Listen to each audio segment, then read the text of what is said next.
Pastor बैठ सकते हैं। बहुत शुक्रिया।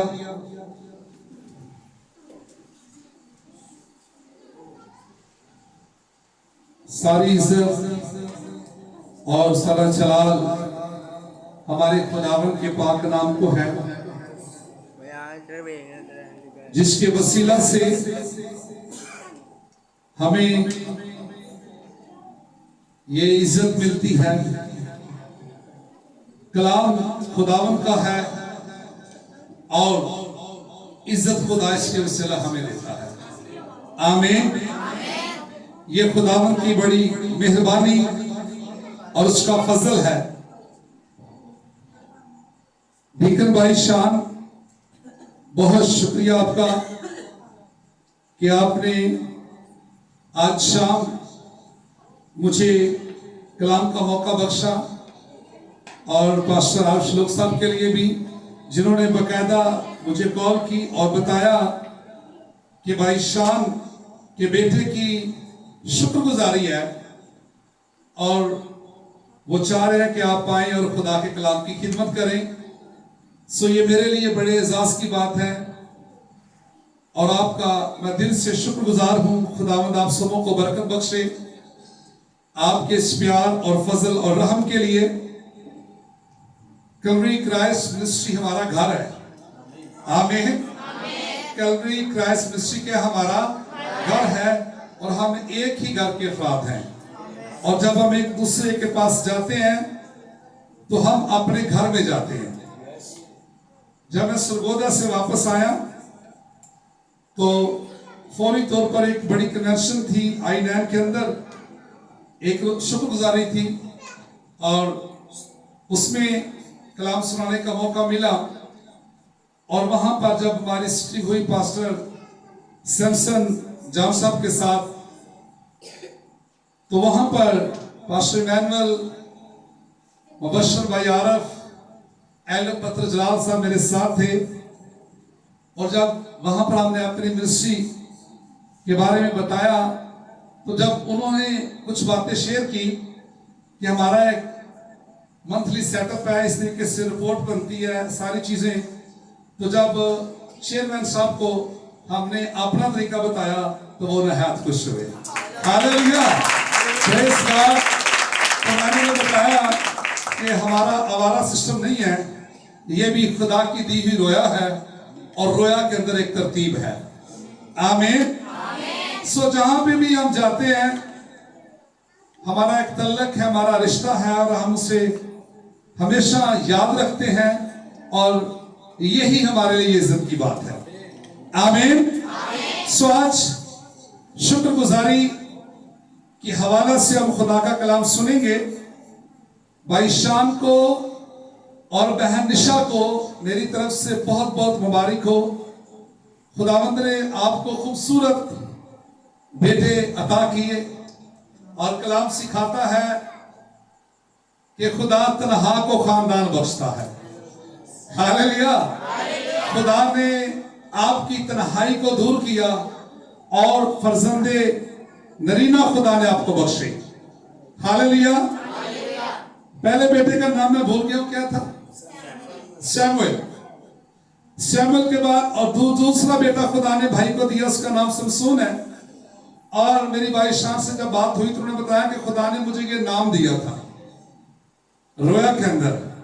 और यकीनन जिनसे खुदा बात करता है, जिनसे खुदा प्यार करता है, उनसे खुदा बात करता है।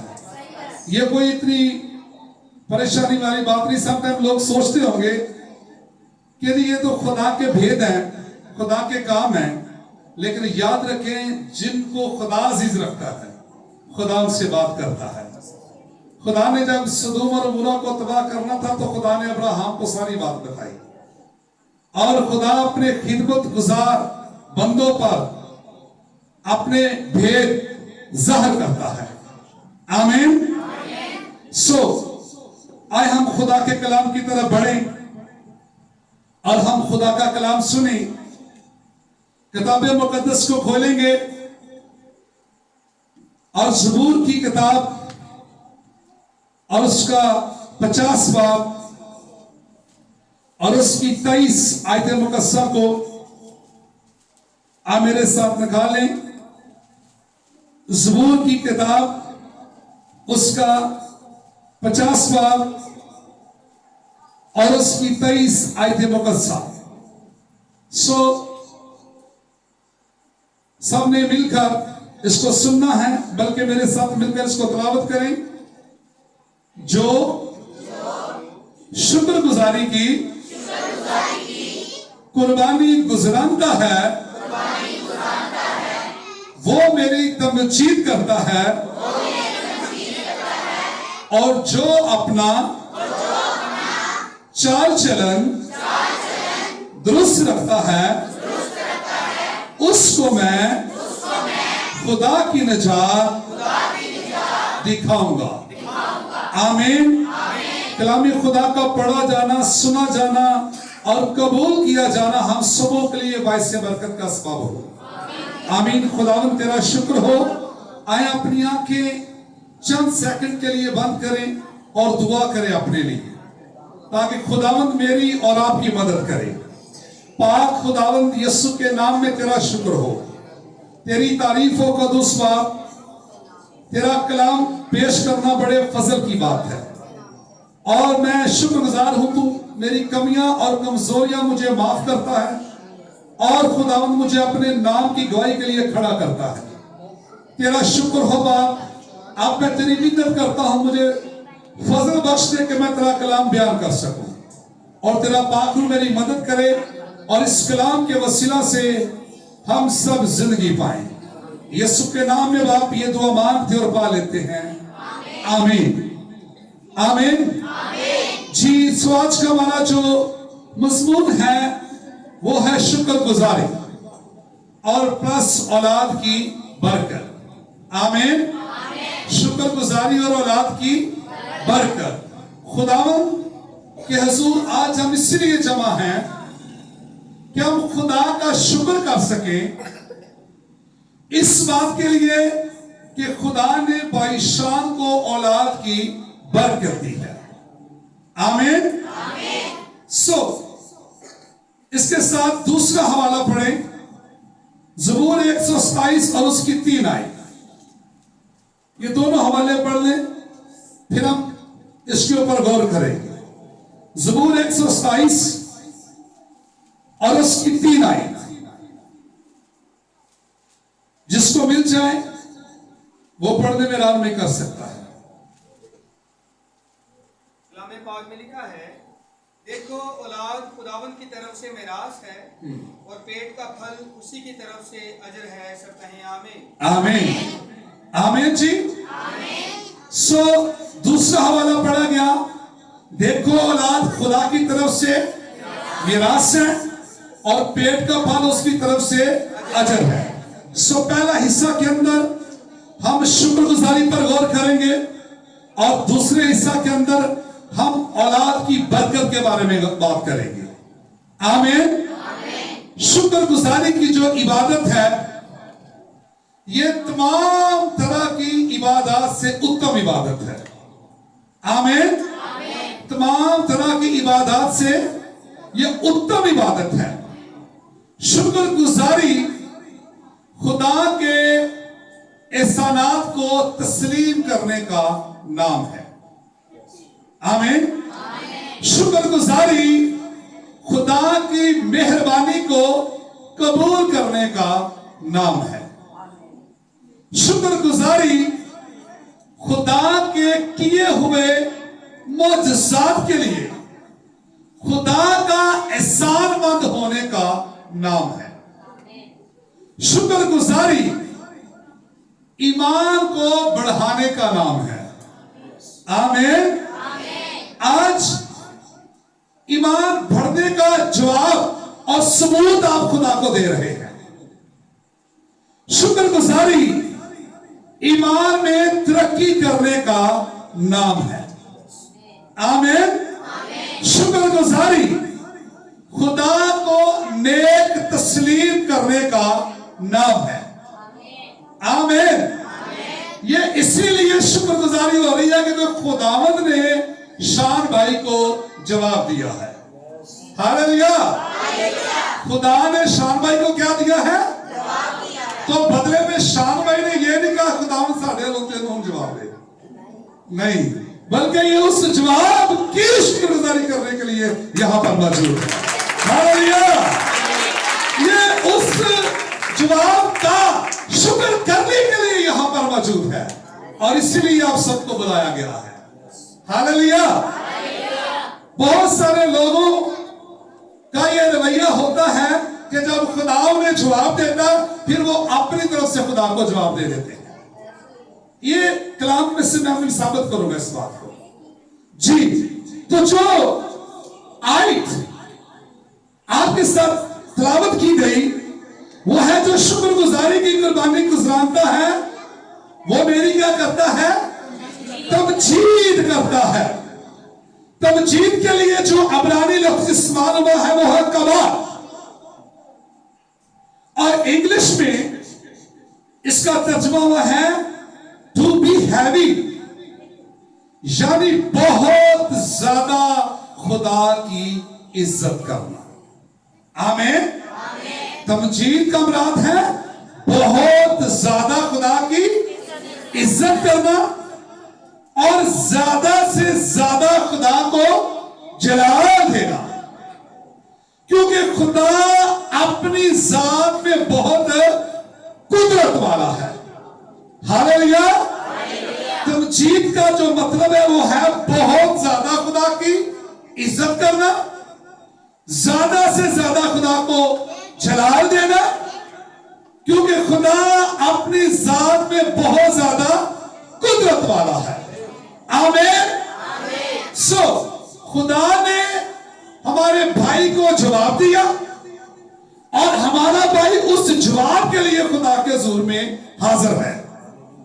आमीन जी।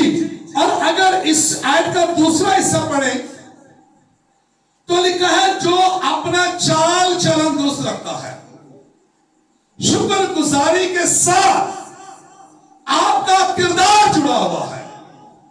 हालेलुया। शुक्रगुजारी तो बहुत सारे लोग करते हैं, करवाते भी हैं, लेकिन किरदार नहीं बदलता, किरदार नहीं तब्दील होता। मेहमानों को बुला लिया, खादमों को बुला लिया, लेकिन उनकी जिंदगी तब्दील नहीं होती, उनका किरदार तब्दील नहीं होता। और खुदावंद फरमाता है कि जो कुर्बानी गुजरानता है शुक्रगुजारी की, वो मेरी तमजीद तो करता है, वो मेरी इज्जत तो करता है, लेकिन निजात मैं उसे दिखाऊंगा जो अपना चाल चलन दुरुस्त रखता है। हालेलुया। और सबसे बड़ी बरकत मेरे लिए और आपके लिए वो है निजात। हालेलुया। सबसे बड़ी बरकत बड़ा चर्च, बड़ा नाम, बड़ी कलीसिया, बड़ा प्लान नहीं है, बल्कि लिखा है तेरे बेटा होगा और तू उसका नाम यीशु रखना, वही अपने लोगों को निजात देगा। हालेलुया। हालेलुया। वही अपने लोगों को क्या देगा? तो सबसे बड़ी बरकत क्या है? निजात है।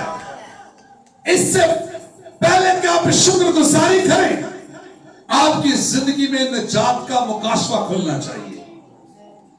लूका की मार्फत लिखी गई अंजील निकाले मेरे साथ। लूका तबीब की मार्फत लिखी गई यीशु मसीह की अंजील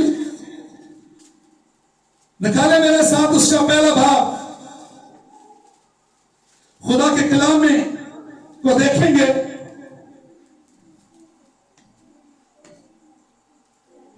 लूका की मार्फत लिखी गई यीशु मसीह की अंजील और उसका दूसरा भाग जी निकाल लिया। उसकी 25 से पढ़ूंगा।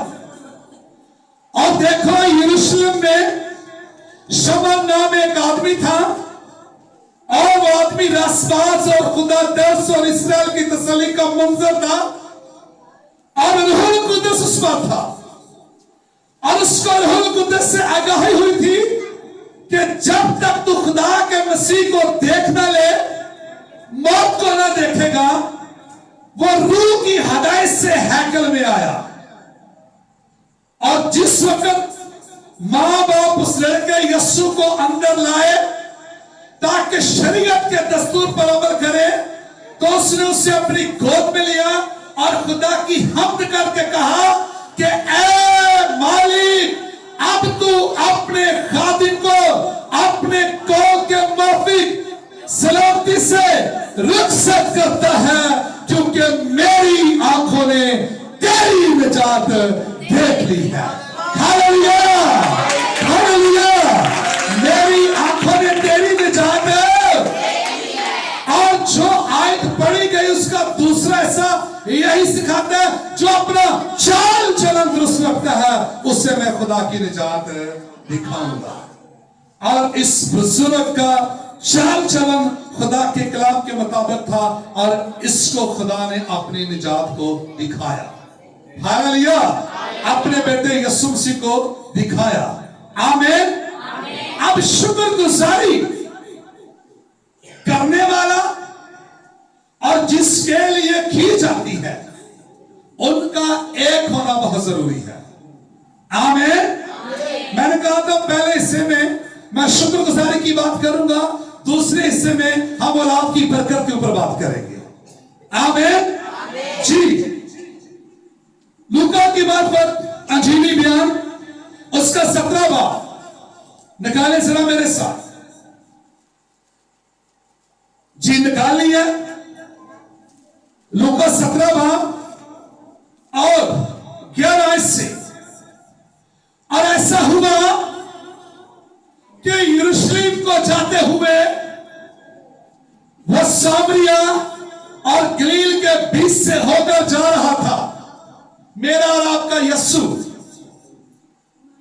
और एक गांव में दाखिल होते वक्त 10 कोढ़ी उसको मिले। कितने कोढ़ी यस्सु को मिले? 10 कोढ़ी यस्सु को मिले। और उन्होंने दूर खड़े होकर बुलंद आवाज से कहा, ऐ यस्सु, ऐ साहेब, हम पर रहम कर। उसने उन्हें देखकर कहा, जाओ अपने 3 कहनों को दिखाओ। और ऐसा हुआ कि वो जाते जाते पाक साफ हो गए। Hallelujah, hallelujah. वो जाते जाते पाक और साफ हो गए। कौन का बीमार शख्स कभी किसी तंदुरुस्त के सामने नहीं आता था। वो दूर से पुकारता, नबा नबा नबा। वो चीखता चिल्लाता कि मैं नबा को मुझसे दूर चले जाओ। लेकिन इन कोढ़ियों ने यीशु के बारे में सुन रखा था कि इसके नाम से मुर्दे जिंदा होते हैं, लंगड़े चलते हैं। और ये कोढ़ी ईमान से यीशु के पास आई और यीशु ने भी ने कहा, जाओ अपने 3 कहनों को दिखाओ। हालेलुया।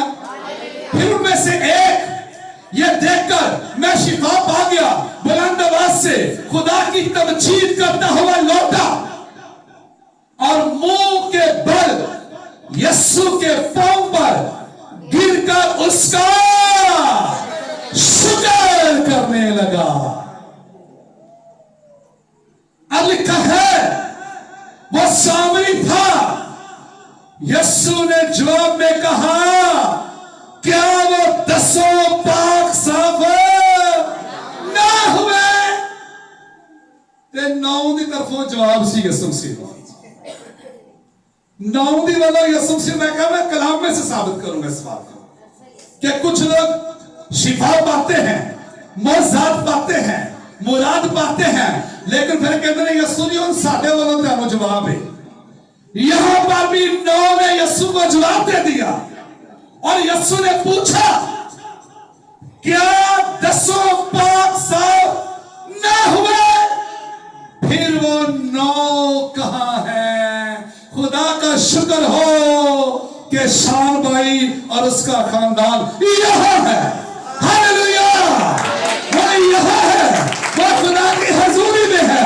उसने बहन भाइयों को बुलाया, उसने खादमों को बुलाया, उसने शुक्रगुजारी के गीत और ज़बूर गए कलाम को पेश किया जा रहा है। वो खुदा के हुजूर में शुक्रगुजार हो गया है। हालेलुया। और यही असल शुक्रगुजारी है। आमीन। खाना बना देना काफी नहीं है, ये अच्छी बात है। अच्छा खाना, अच्छी मैनेजमेंट होना भी अच्छी बात है, लेकिन इस बंदे ने शुक्र कैसे अदा किया? ये वापस आया। हालेलुया। ये वापस आया, ये गिर गया, ये झुक गया, ये कदमों में लिपट गया कि यीशु ये तू ही मेहरबानी कर सकता है। मैं तेरा शुक्र कर रहा हूं, मैं तेरा शुक्र करने के लिए आया हूं। ये है शुक्रगुजारी। हालेलुया। तन मन धन उसके आगे झुक जाए। हालेलुया।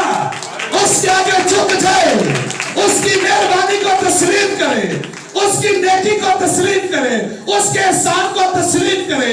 ये खुदा के कलाम के मुताबिक शुक्रगुजारी है। आमीन।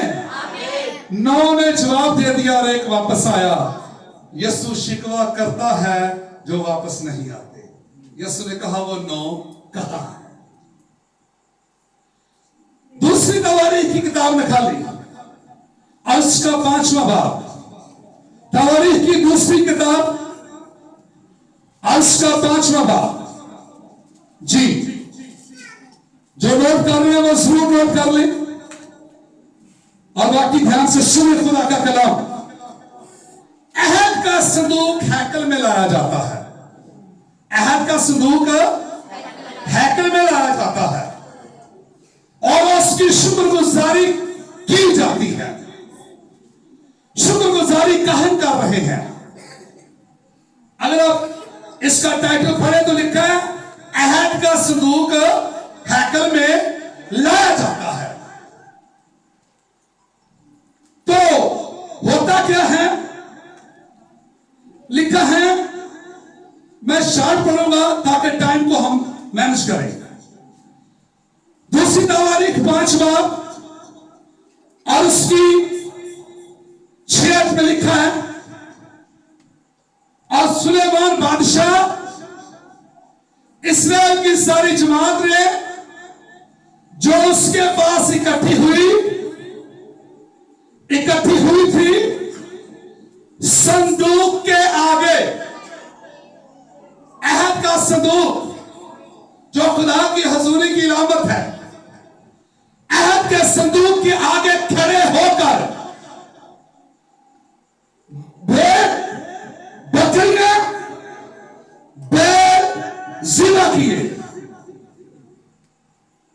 समझ आ रही है जी? अहद का संदूक हैकल में लाया जा रहा है, उसकी शुक्रगुजारी हो रही है, बादशाह मौजूद है, इस्राएल की सारी जमात इकट्ठी हुई, संदूक के आगे खड़े होकर भेड़ बकरियां और बैल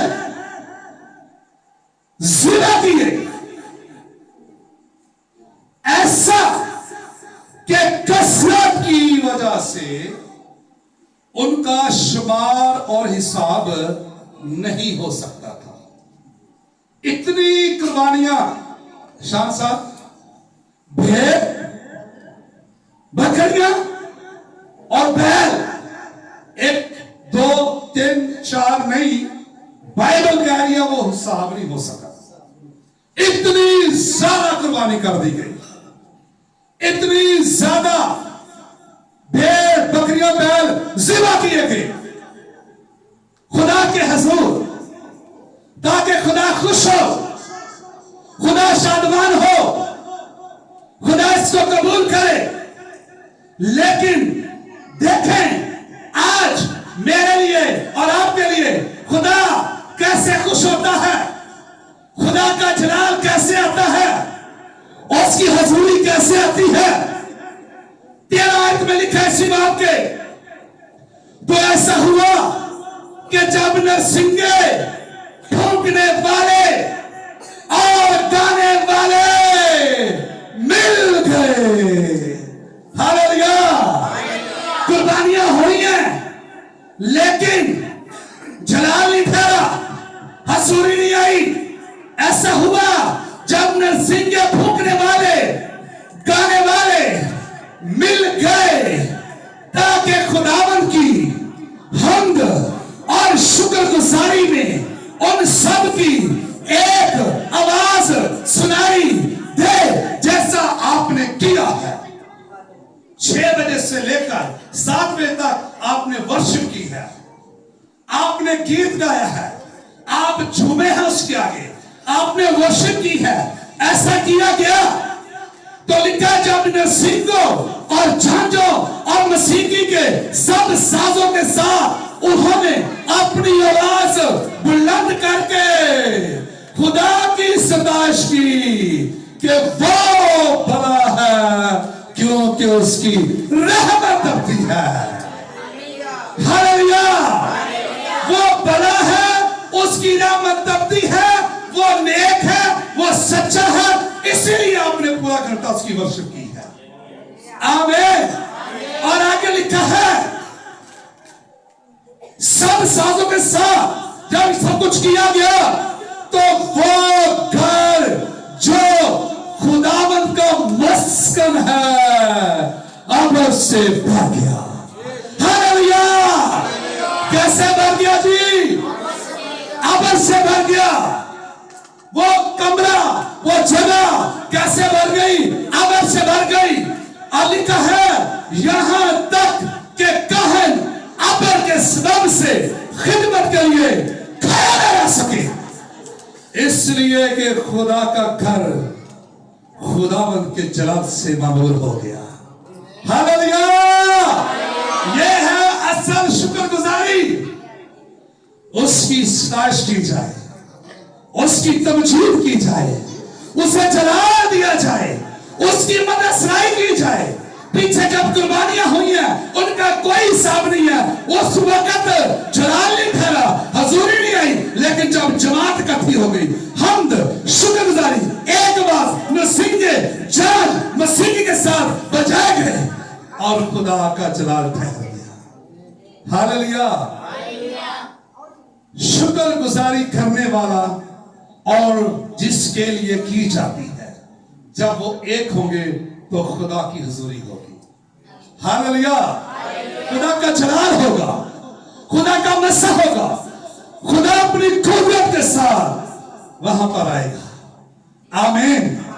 और आज उसका मकदस मेरा और आपका बदन है। आज वो इन बदनों में आता है। हम मट्टी के बर्तनों में उसने अपना खजाना रखा हुआ है। हालेलुया। आज उसके रहने की जगह मेरे और आपके बदन है। कितनी खूबसूरत दुनिया है। परिंदे इतने इतने खूबसूरत हैं, आपने शायद पूरी जिंदगी में देखे ना हो, मैंने भी नहीं देखे। हमें सिर्फ पाकिस्तानी परिंदे भी शायद पूरे नहीं देखे। इतने खूबसूरत पूरी दुनिया में परिंदे हैं, दरख्त हैं, झीलें हैं। और मेरी बहनों और भाइयों, किसी के अंदर खुदा की रूह नहीं समाती। एक इंसान है जिसके अंदर खुदा की रूह आती है। हालेलुया। एक इंसान है जिसके अंदर खुदा की रूह आती है और उसने हर इंसान को स्पेशल बनाया है। कोई गोरा है, कोई काला है, किसी ने नक ऊंचा है तो किसी ने फिन है, नो प्रॉब्लम।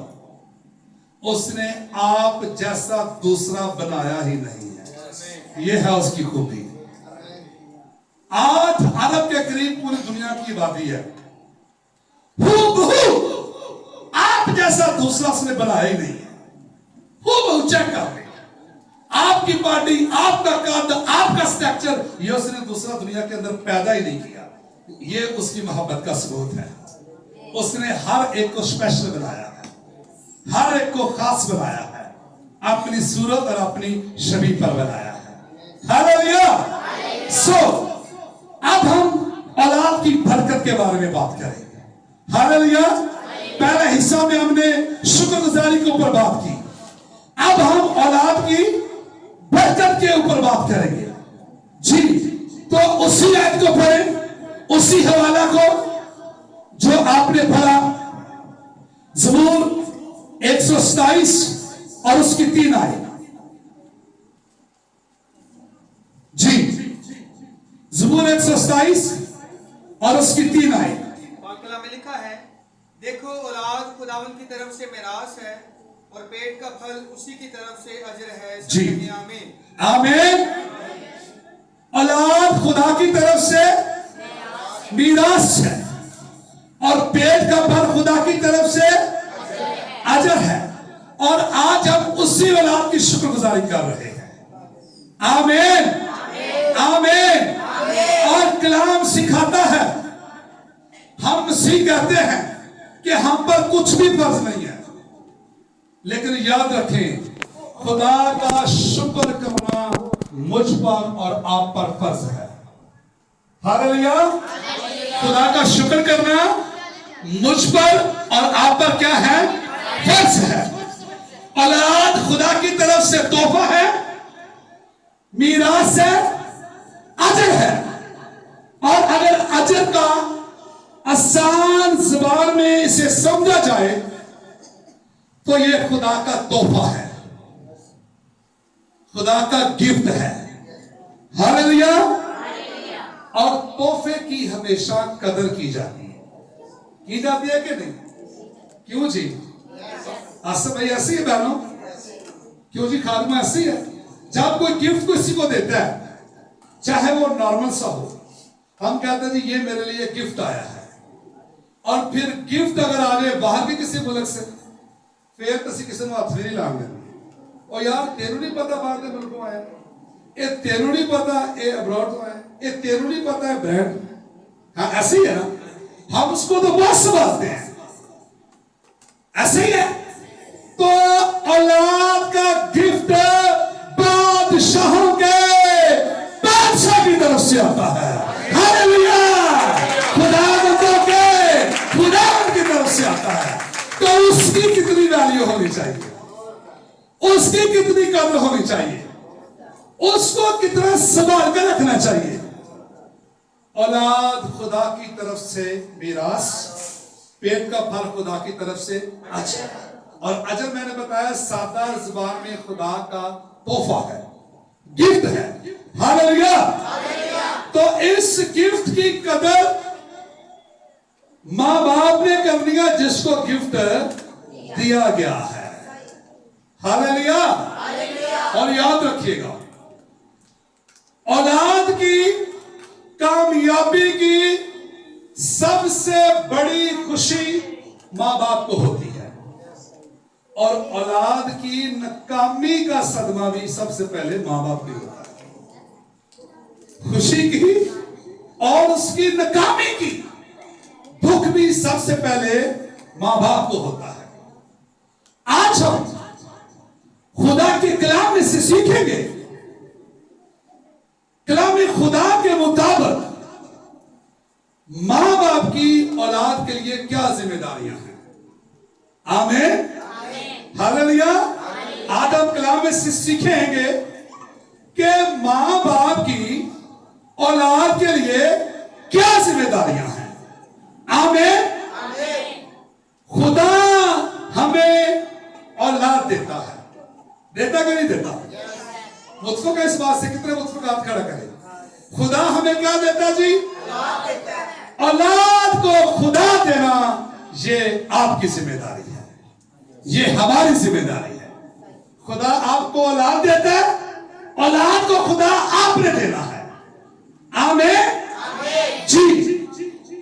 लूका की मार्फत लिखी गई यीशु मसीह की अंजील और उसका 2 बाप निकाले। दूसरा बाप, शाबाश। हम पहले इस समय सीखेंगे कि कलाम खुदा के मुताबिक मां बाप की औलाद के लिए क्या जिम्मेदारियां हैं। आमीन जी। कितने मां बाप यहां बैठे, हाथ खड़ा करें। Praise God. खुदा आपको बरकत दे। जो सिंगल पर्सन है ये उनके लिए भी कलाम है। आमीन जी। लूका की मार्फत यीशु मसीह की अंजील दूसरा बाप 22 आयत से पढ़ूंगा, गौर से सुनिए। फिर जब मूसा की शरीयत के मुआफिक उनके पाक होने के दिन पूरे हो गए, किनके? मुकद्दस यूसुफ और मुकद्दसा मरियम के। जैसे आज शान भाई और बहन निशा यहां मौजूद हैं। मुकद्दसा मरियम और यूसुफ के पाक होने के दिन जब पूरे हो गए तो वो उसको यरूशलेम में लाए। हालेलुया। यीशु बच्चा था, वो खुद चल के नहीं आ गया। इससे पहले बेशक यीशु नजात दहिंदा है, इससे पहले कि वो दुनिया में आता, खुदा ने पहले रास्तबाज मां बाप को जमीन पर चुना। इससे पहले कि यीशु जमीन पर आता, खुदा ने रास्तबाज मां बाप को चुना जो इस बच्चे की परवरिश करेंगे। ये इस बात को जाने समझे, इससे पहले कि दुनिया का नजात दहिंदा दुनिया में आता, खुदा मां बाप को चुनता है।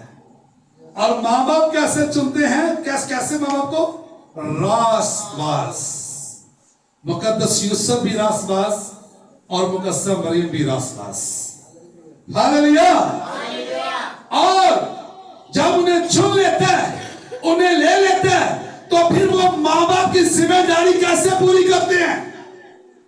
वो उसको यरूशलेम में लाए, खुदा के घर में लाए, हैकल में लाए, ताकि खुदावन के आगे हाजिर करे।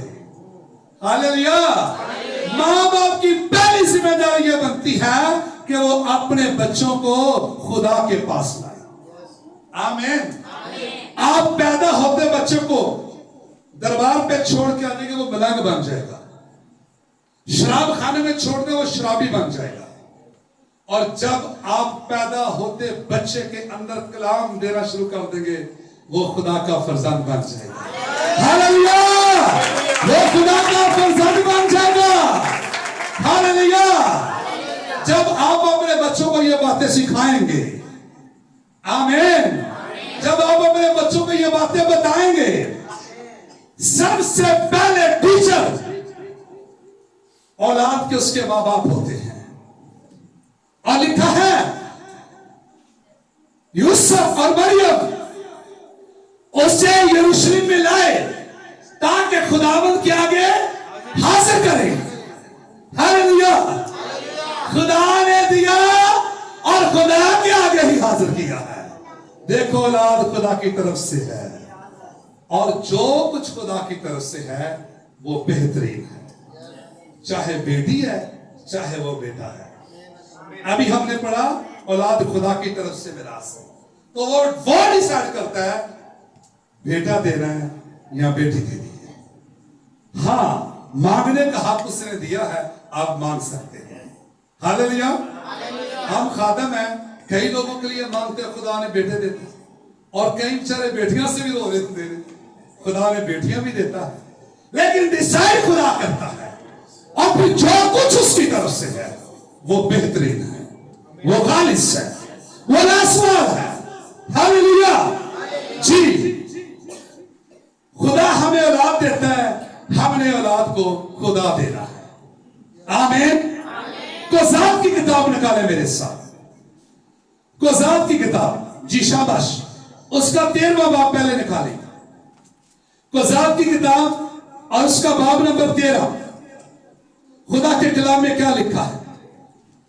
13वां बाब निकाले कोज़ात का, और उसकी 2 से पढ़ूंगा। लिखा है कोज़ात 13 बाब और 2 आए। और दानियों के घराने में सुरा का एक शख्स था जिसका नाम मनोहा था, उसकी बीवी बांझ थी, उसकी बीवी सो उसके कोई बच्चा ना हुआ। और खुदावंद के फरिश्ता ने उस औरत को दिखाई देकर उससे कहा, देख तू बांझ है और तेरे बच्चा नहीं होता, पर तू हामिला होगी और तेरे बेटा होगा। हालेलुया। बाइबल के खुदा के लिए शुक्र करें, बांझ का जिक्र करता है पर किसी को बांझ रहने नहीं देता। हालेलुया। किसी को बांझ रहने नहीं देता, बांझ का जिक्र जरूर करता है, बताता जरूर है, लेकिन बांझ को बच्चों वाली बनाकर इरशाद कर देता है। आमीन। तो फरिश्ता कहता देख तू बांझ है, तेरे बच्चा नहीं होगा, पर तू हामला होगी और तेरे बेटा होगा। सो खबरदार, मैं या नशा की चीज ना पीना। माँ बाप को खबरदार किया जा रहा है। खबरदार, माँ बाप पहले टीचर हैं अपने बच्चों के। खबरदार, कोई नया न पीना, कोई नापाक चीज न खाना, क्योंकि देख तू हामला होगी और तेरा बेटा होगा, उसके सर पर कभी उसका ना फिरे, इसलिए कि वो लड़का पेट ही से खुदा का नजीर होगा। हालेलुया, खुदा के नजदीक होगा, खुदा का पसंदीदा होगा। और ये बातें खुदा एक मां को बता रहा है। हालेलुया, मां अपने बच्चे की पहली टीचर है। हालेलुया, कैसी खुशनसीब है वो मां जिससे आकर फरिश्ता बातें करता है, खुदा बात करता है। हालेलुया, और लिखा है वो इस्राएलियों को फिलिस्तियों के हाथ से रिहाई देना शुरू करेगा। ये सारी बातें मनोहा ने अपने शौहर को बताई, उनकी बातचीत हुई आपस में, और फिर आठ आए। तब मनोहा ने खुदावंद से दरख्वास्त की। किससे दरख्वास्त की जी? अच्छा बोलना सबने है मेरे साथ। बोलेंगे ना खुदा का कलाम तो आपको सुस्ती नहीं पड़ेगी।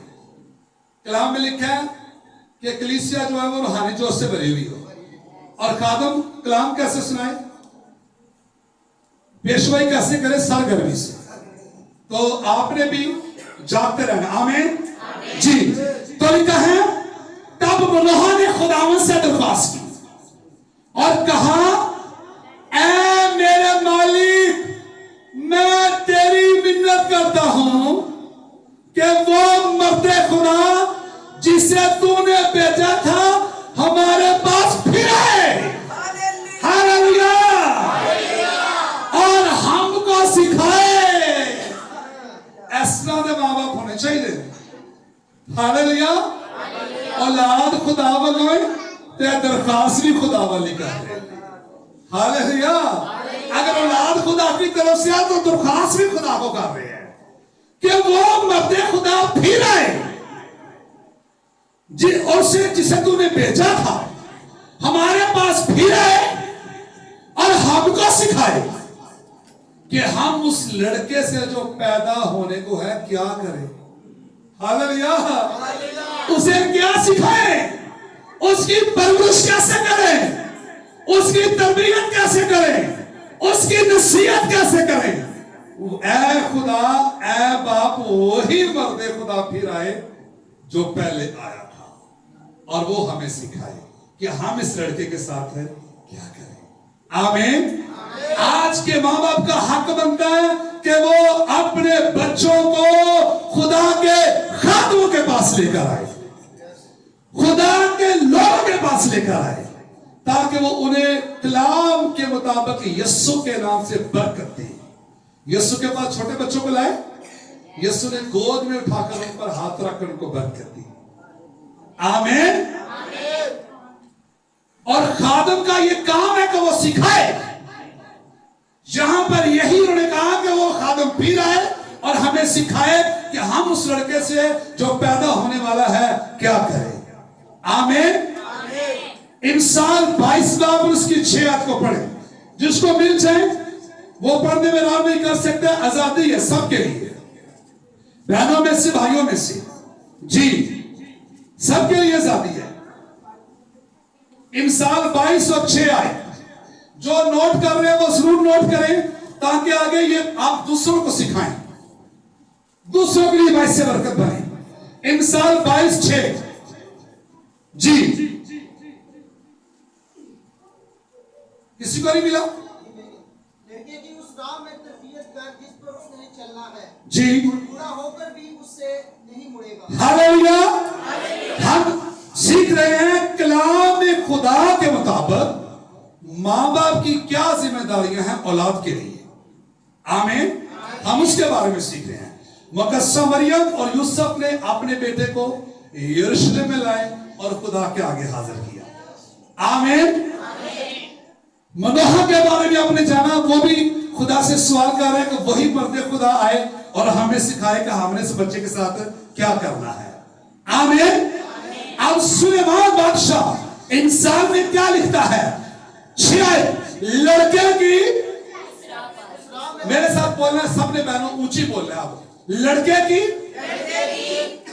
शाम साहब खाना है ते फिर जरा खोल के बोलो ऊंची, ठीक है जी। पहले रूहानी खुराक ते फिर जिस्मानी खुराक। हालेलुया।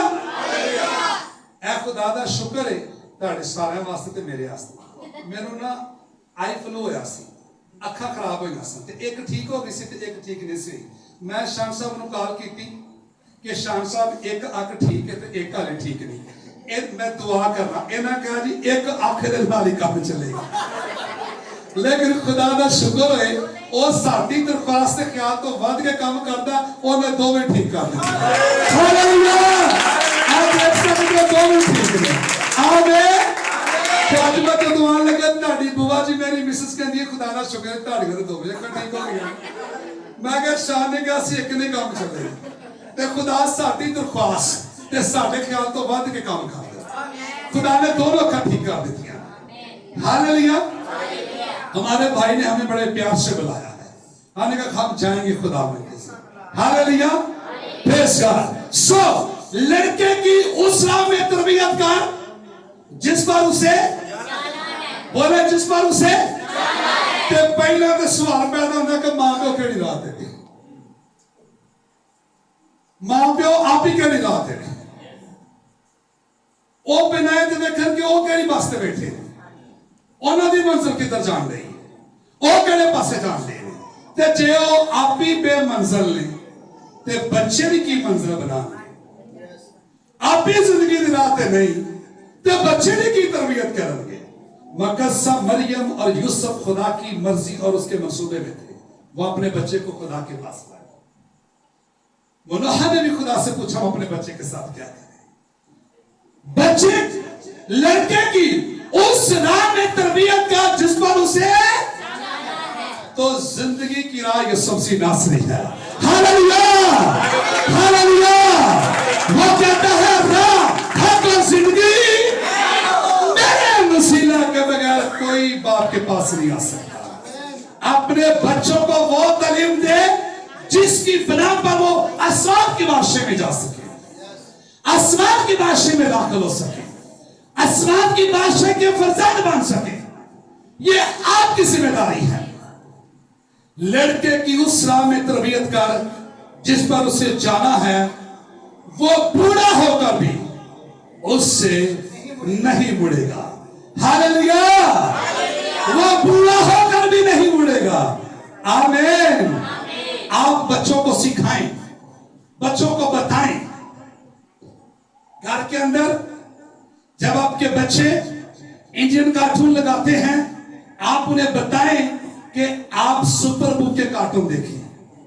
हालेलुया। आप वो स्टोरियां देखें। मेरे बच्चे दूसरे कार्टून भी देखते हैं, मैं ये नहीं कहता कि वो नहीं देखते, लेकिन मेरी ज्यादा कोशिश ये होती है कि मैं उन्हें बताऊं कि आप सुपर बुक के कार्टून लगाएं और वो स्टोरियां देखें। आमीन।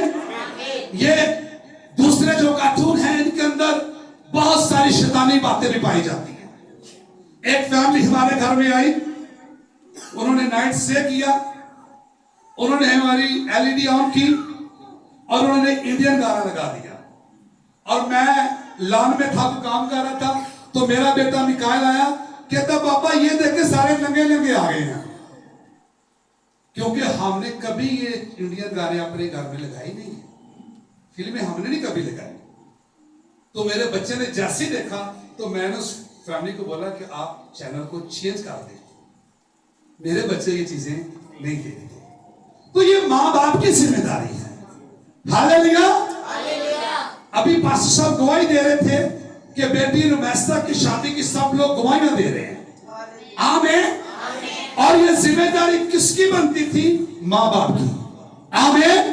कि माँ बाप ऐसा माहौल क्रिएट करे, माँ बाप ऐसा माहौल बनाए कि सारी शादी से खुदा को जलाल मिले। हालेलुया, क्योंकि हमारी जिंदगियों का मम्मा खुदावंद है। आमीन। तो लड़के की किस राह पर तरबियत करनी है जिससे वो बूढ़ा होकर भी, तो फिर सवाल यह है कि माँ बाप पहले अपने आप को चेक करने को केड़ी राह थे। हालेलुया। इमसाल 29 और 15 पढ़े, क्या लिखा है? इमसाल 29 और 15 आए, क्या लिखा है खुदा के कलाम में? और कलाम में लिखा है, छड़ी और तंबी हिकमत बख्शती है जी, लेकिन जो लड़का बेतरतीब छोड़ दिया जाता है अपनी माँ को रुसवा करेगा। जी, छड़ी से मार नहीं जाएगा, तंबी से मार नहीं जाएगा। जहां छड़ी इस्तेमाल करना हो वहां पर छड़ी भी इस्तेमाल करे, जहां सख्ती करनी पड़े वहां पर अपने बच्चों पर सख्ती भी करे। आमीन। मैंने एक ड्रामे में देखा, एक मां के बच्चे को जेल हो गई और वो अपनी मां से आखिरी मुलाकात करता है। उससे पूछा जाता तेरी आखिरी ख्वाहिश क्या? वो अपनी मां को बुलाता है और वो अपनी मां के गले लग के बड़ा रोता है। मां भी रोती है और रोते रोते उसे थप्पड़ मारती है कि तूने किन कामों में पड़ गया कि आज तेरी जिंदगी का आखिरी दिन है, तुझे फांसी दे दी जाएगी। उसने कहा, मां काश ये थप्पड़ तू मुझे उस वक्त मारती जब मैंने पहले वक्त पेंसिल चुराकर आया था, लेकिन अब टाइम बहुत गुजर गया है, अब एंड हो गया मेरा। सो याद रखें, जहां पर मां बाप को सख्ती करनी पड़े अपने बच्चों पर सख्ती करें। लिखा है, अपने छड़ी और तंबी हिकमत बख्शती है, लेकिन जो लड़का बेतरबियत छोड़ दिया जाता है अपनी मां को रुसवा करेगा। क्या करेगा? नहीं, अपनी मां को। और जिसकी तरबियत की जाती है, जिसको तरबियत दी जाती है, वो फायदा देता है। और कैसे देता है? इसी हवाला में आगे लिखा 17 में, अपने बेटे की तरबियत कर और वो तुझे आराम देगा। हालेलुया। वो तुझे क्या देगा? और तेरी जान को शादमान करेगा। आज वो मां बाप बेराम होता है जिनके बच्चे रात देर तक घर में नहीं आते, आवारा घूमते हैं, पता नहीं होता उनके बच्चे कब घर आएंगे, किस वक्त लौटेंगे, किस हालत में लौटेंगे। यह सवालिया निशान है और यह जिम्मेदारी किसकी बनती है? मां बाप की जिम्मेदारी बनती है। आमीन। ताकि वो अपने बच्चों की जो तरबियत है वो कलामे खुदा के मुताबिक करे। आमीन। 106 बाप निकाले मेरे साथ और 4 बाप को देखिए। 106 बाप और 4 आए। खुदा के कलाम में क्या लिखा है जी? जिसको मिल जाए वो राम में कर सकता है। औलाद वालों, जी। तुम अपने फर्जंदों को गुस्सा ना दिलाओ, बल्कि खुदावन की तरफ से तरबियत और नसीहत दे देकर उनकी परवरिश करो। हालेलुया। ऐ औलाद वालों, मां बाप से बात हो रही है। ऐ औलाद वालों, अपने फर्जंदों को गुस्सा, बिना वजह गुस्सा ना करें, छोटी छोटी बातों पर गुस्सा ना करें। किसी के नंबर कम आ गए हैं, वो इतना डिप्रेशन देते हैं अपने बच्चों को, इतना स्ट्रेस देते हैं, बच्चे घर से भाग जाते हैं। नहीं नहीं, ये गलत बात है। हौसला अफजाई करें। ऐ औलाद वालों, तुम अपने फर्जंदों को गुस्सा ना दिलाओ, बल्कि खुदावंद की तरफ से। क्या? किसकी तरफ से जी? क्या करो? तरबियत द्वारा। किसकी तरफ से? औलाद किसकी तरफ से है? औलाद भी खुदा की तरफ से है। हालेलुया। जब औलाद खुदा की तरफ से है तो फिर औलाद की नसीहत और औलाद की तरबियत भी खुदावंद की तरफ से होनी चाहिए। आमीन।